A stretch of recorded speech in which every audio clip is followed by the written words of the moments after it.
तो भाई लोग कैसे हो। आज मैं आप लोग के सामने सुपर कमांडो ध्रुव की स्टोरी लेके आया हूँ, ड्रैक्युला का हमला। चलिए कहानी स्टार्ट करते हैं। ये भूख अंतड़ियाँ ऐंठ रही है, सूख रही है।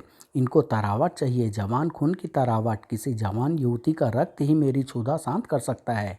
लेकिन इस इलाके के इंसानों को मेरी कमजोरी का पता चल गया है। उन्होंने सारी जवान लड़कियों को यहाँ से भेज दिया है और इस कमज़ोर हालत में अपने इलाके से बाहर जाने का खतरा मोल नहीं ले सकता। मैं अपना शिकार यहीं पर ढूंढूंगा, मिलेगा मुझे शिकार ज़रूर मिलेगा। काउंट ड्रैकुला जो चाहता है वह उसे ज़रूर मिलता है।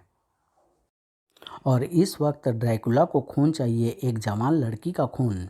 भूखे शिकारी की नज़रें अपने शिकार को ढूंढ ही निकालती है, चाहे वह शिकार 7 पर्दों में ही क्यों ना छुपा हुआ हो। और एक बार शिकार पर नज़र पड़ते ही शिकारी की भड़कती हुई भूख बर्दाश्त से बाहर हो जाती है और शिकारी बगैर एक पल भी गंवाए शिकार पर टूट पड़ता है। और तब उसको पता चलता है कि वह शिकार नहीं, शिकार फंसाने वाला चारा है। ये तो मोम की गुड़िया है। और तब शिकारी खुद शिकार बन जाता है। तुम्हारी भूख ही तुम्हारी मौत का कारण बनेगी ड्रैकुला। तुम हमारे जाल में फंस गए हो और यहाँ से तुम जिंदा बाहर नहीं जा सकते। डोलन, ये सब एक सोची समझी हुई योजना थी, लेकिन तुमने मुझे यहाँ पर बुलाकर मेरी नहीं बल्कि अपनी मौत को बुलाया है। दरवाजे और खिड़कियाँ पर मुझे भागने से रोकने के लिए लहसुन की मालाएं लटकानी बेकार है। मैं यहाँ से भागूंगा नहीं। मुझे तो भूख मिटानी है, खून पीना है मुझे। लड़की का न सही तो मर्द का सही, जवान का खून न मिले तो बूढ़े का पतला खून भी चलेगा। हम वैम्पायर उन्मूलन समिति के सदस्य हैं। ड्रैकुला तुम्हारी कमजोरियों को भी पहचानते हैं और असली ताकतों को भी। तुम अब कुछ नहीं पियोगे। आज की रात तुम्हारी नापाक जिंदगी की आखिरी रात होगी। आज तुम मरोगे ड्रैकुला, आज तुम मरोगे। ड्रैकुला इन मामूली हथियारों से नहीं मर सकता मूर्खों। अब तो मैं क्रॉस तक से नहीं डरता। ले देख ले, क्रॉस को पकड़ लिया मैंने। और तुम्हारे हाथ जले तक नहीं, प्रभु के निशान पर विजय प्राप्त कर ली तुमने। हमको सही सूचना मिली थी कि तुम्हारी शक्तियाँ अब उत्थान की ओर है। सही सुना है तुमने। अब तो मैं उगते और डूबते सूरज की किरणों को भी सह सकता हूँ। अब वे मेरे शरीर को जलाती नहीं हैं। जल्दी ही सूर्य भी मेरा दुश्मन नहीं रहेगा। फिर रात हो या दिन, ड्रैकुला बेखटके कहीं पर भी आ जा सकेगा। लेकिन अरे, ये सूचना तो अत्यंत गुप्त है। मेरे अलावा और कोई यह बात नहीं जानता। फिर ये सूचना तुमको कहाँ से मिली? फरिश्ते ग्रेबियल से, और उसी फरिश्ते ने तुमको ख़त्म करने का रास्ता भी दिखाया है हमको। ग्रेबियल क्या बताया उसने? यही कि तुमको किसी संत की हड्डियों से बना क्रॉस मार सकता है। संत? अरे संत तो गुजरे जमाने की बात बन गए हैं। आजकल तो सिर्फ मेरे जैसे पापी पैदा होते हैं, संत नहीं। जब संत नहीं मिलता तो संत की हड्डियां कहाँ से मिलेगी? उन पुराने संतों की तो हड्डियां तक गलकर पानी बन चुकी होगी। तब तुमने यह नहीं सुना कि महान समाज सेवक प्रभु के दास यूलोजियन को अभी अभी पोप ने संत की उपाधि प्रदान की है? लेकिन वह तो अभी जिंदा है और अभी जल्दी मरने वाला भी नहीं है। फिर तुझे उसकी हड्डियां कहाँ से मिल गई डोलन? उन्होंने प्रभु के नाम पर पाप मिटाने के लिए अपना बलिदान देने का संकल्प लिया था। 1 महीने से खाना पीना छोड़ रखा था उन्होंने, और कल से उन्होंने सांस लेना तक बंद कर दिया था। और प्रभु की लीला देखो, मरते ही उनके शरीर से मांस और खाल अपने आप लुप्त हो गई। अब बचा है तो हड्डियों का ढांचा, तुम्हारी मौत का सामान। ओह, लेकिन ड्रैकुला अमर है, उसको कुछ कुछ भी नहीं मार सकता। अरे अभी मैं कैसे मर सकता हूँ? अभी अभी तो मैंने नई नई शक्तियाँ प्राप्त करनी शुरू की है। ये सिलसिला यहीं पर ख़त्म होगा ड्रैकुला। तुम्हारी मौत की घड़ी आ गई है ड्रैकुला। जब पकड़ पाओगे तब ये क्रॉस मेरे सीने में उतारोगे ना। पहले ढूंढो तो कि ड्रैकुला है कहाँ। ओह, क्रॉस मेरे हाथ से छूटकर खिड़की से बाहर जा गिरा है। अब ऐसे ही तुम सब की जिंदगियां भी तुम्हारे हाथों से छूट जाएगी। ड्रैकुला का विकराल रूप था वह। एक एक करके वैम्पायर उन्मूलन समिति के सदस्यों के बदन खून से खाली होते जा रहे थे। भूख मिट गई ड्रैकुला की। सुना था कि इंसानों की मौत बुलाती है, लेकिन यहाँ पर तो मौत को इंसानों ने बुला लिया। अब कौन मारेगा ड्रैकुला को? अरे कोई है? आओ मारो ड्रैकुला को। कोई नहीं है, कोई नहीं है ऐसा इस दुनिया में। अरे ये आवाज़ कैसी? अरे अरे, ये हड्डियों का ढांचा अपने आप उठकर कैसे खड़ा हो रहा है? ये कैसा चमत्कार है? बाहर जाने के सारे रास्ते पर टंगी लहसुन की मलाई मुझे बाहर जाने से रोक रही है, लेकिन भागने की क्या ज़रूरत है? ये हड्डियों का ढांचा मेरा भला क्या बिगाड़ लेगा? इसको मैं तोड़ डालूंगा, टुकड़े टुकड़े में बांट दूंगा इसको। ड्रैकुला यहीं पर वह गलती कर गया। अरे, सारी हड्डियाँ क्रॉस के रूप में जुड़ रही है और ये सब एक साथ अलग अलग दिशाओं से मुझ पर हमला कर रही है। हमला चारों तरफ से हो रहा था और ड्रैकुला चारों तरफ एक साथ नहीं देख सकता था। ये हड्डियाँ का चक्रवात मुझे धुएं में भी बदलने नहीं दे रहा है। मेरी शक्तियाँ।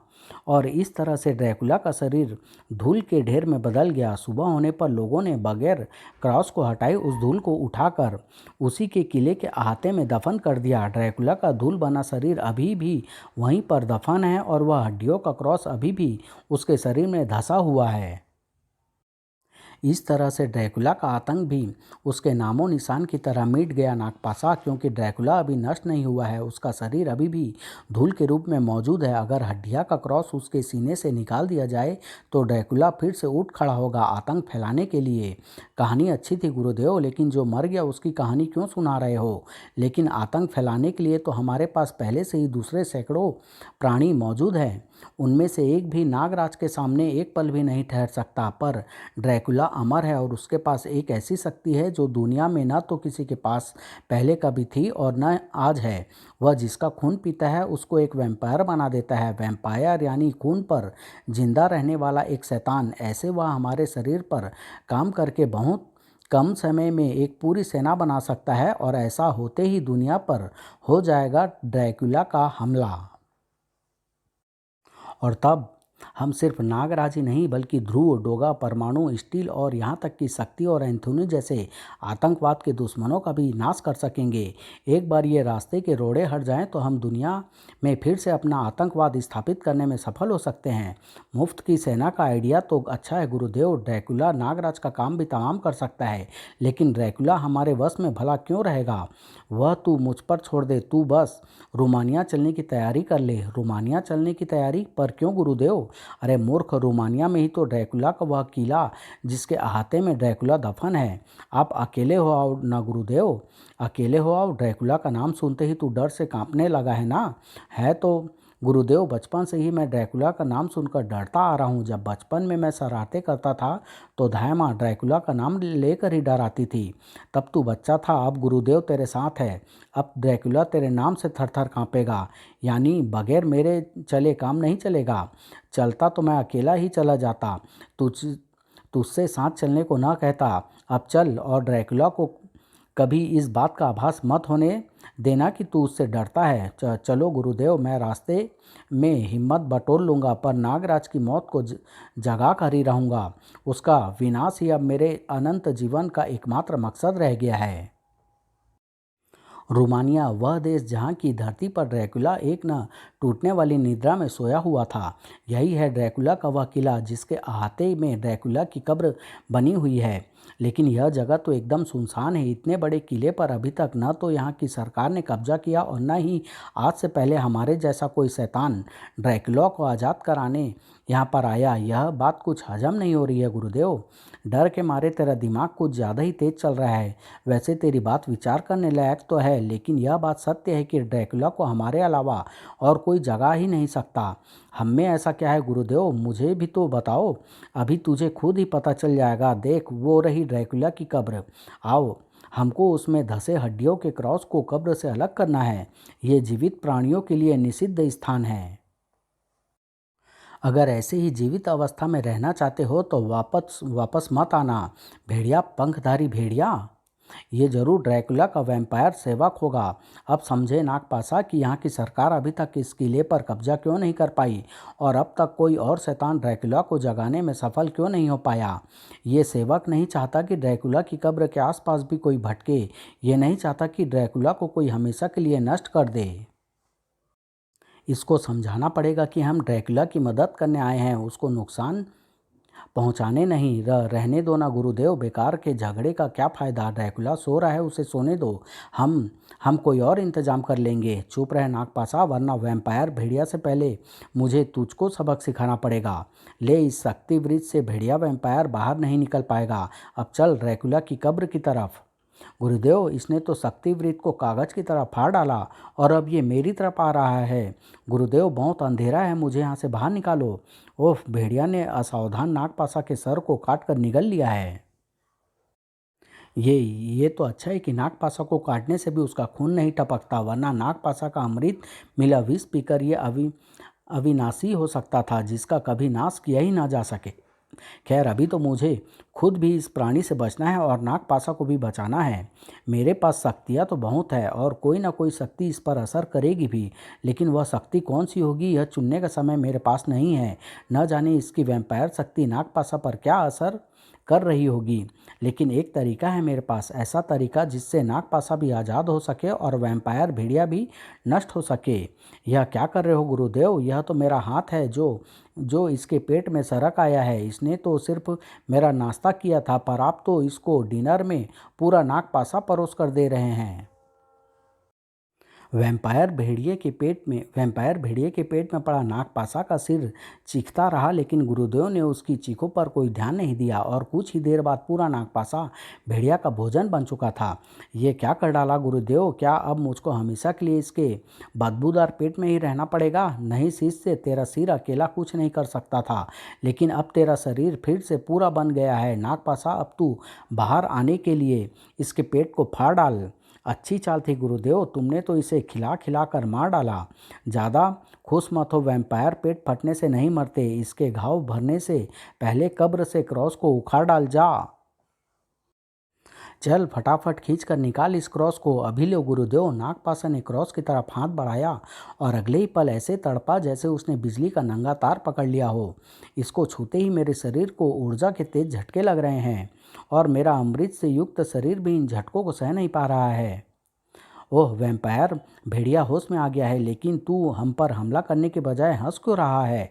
हमला इसलिए नहीं कर रहा क्योंकि मैं समझ गया हूँ तुम मेरे मालिक को नुकसान पहुँचाने नहीं आए हो, और हंस इसलिए रहा हूँ कि अगर ड्रैकुला मालिक की कब्र से ये क्रॉस निकालना इतना आसान होता तो इस काम को हम सेवक कब का कर चुके होते। यानी इस क्रॉस को निकाला जा ही नहीं सकता। निकाला जा सकता है, लेकिन ये संत यूलोजियन की हड्डी का क्रॉस है, इसको यूलोजियन का कोई वंशज ही निकाल सकता है, और जहाँ तक हम जानते हैं यूलोजियन के वंश में अब कोई बचा ही नहीं है, उसके वंश का अंत हो चुका है।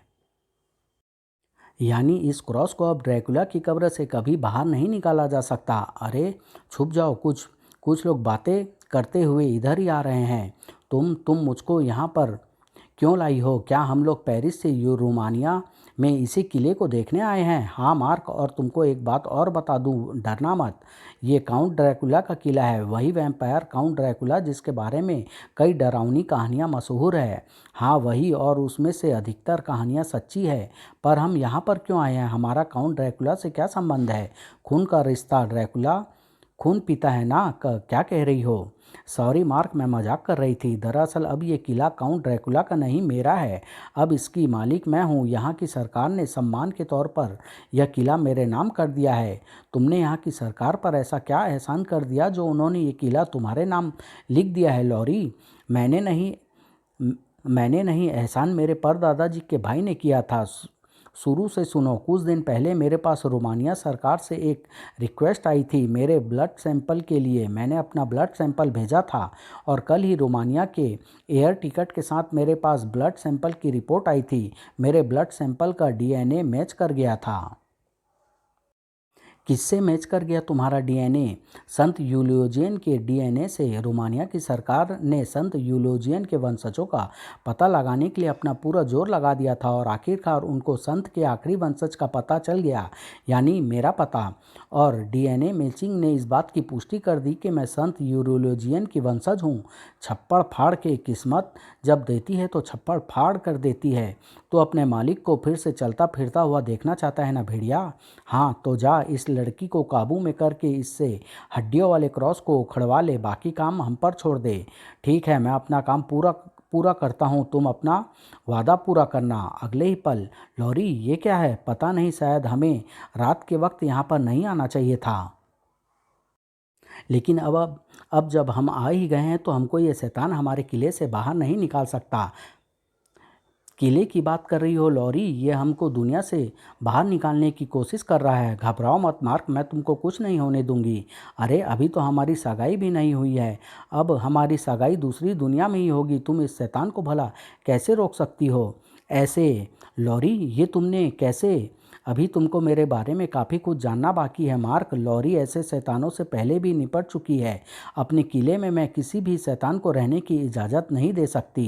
हैं शैतान? यह लड़की तो साधिका है, एक अत्यंत शक्तिशाली साधिका।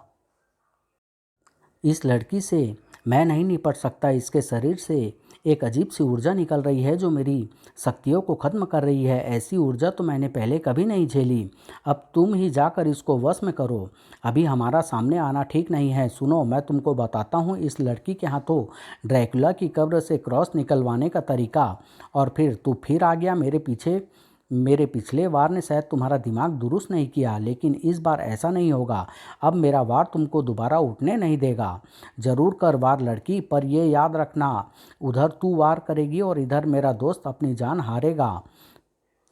कर वार और इसकी गर्दन को मोड़ता हुआ देख। लॉरी ओके ओके, क्या क्या चाहते हो तुम?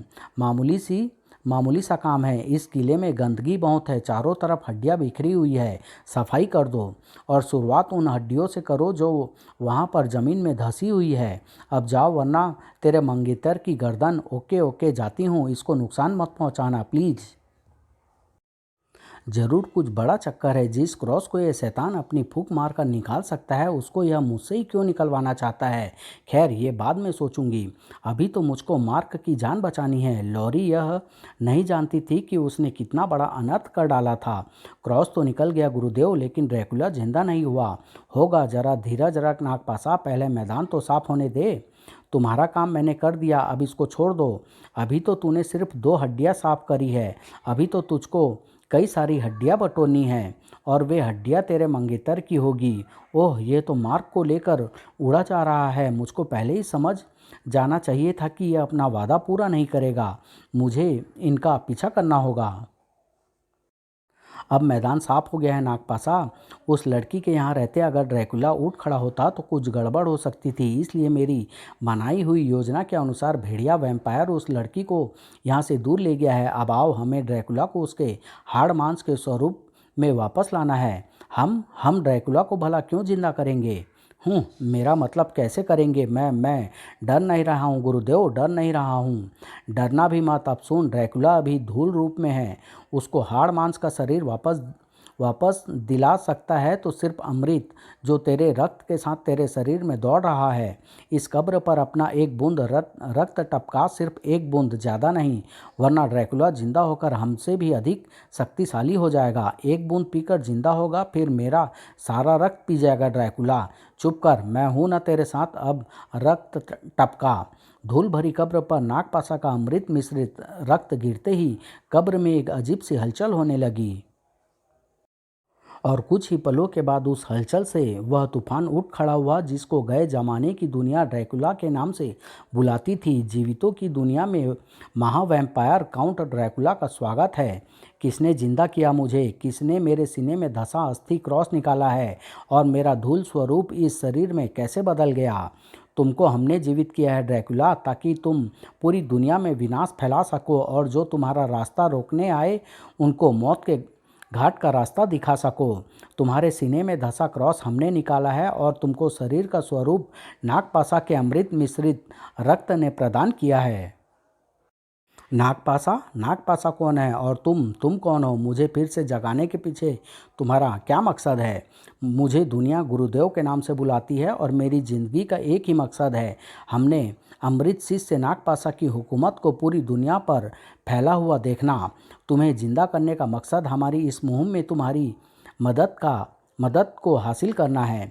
ड्रैकुला किसी की गुलामी नहीं करता, लेकिन तुमने मेरी मदद की है, इसलिए मैं तुम्हारा कोई एक काम ज़रूर करूँगा। वैसे भी दुनिया पर राज करने के मकसद से मुझे कोई परेशानी नहीं है। ड्रैकुला मुर्दों की दुनिया पर राज करता है, तुम जिंदों की दुनिया पर राज करो।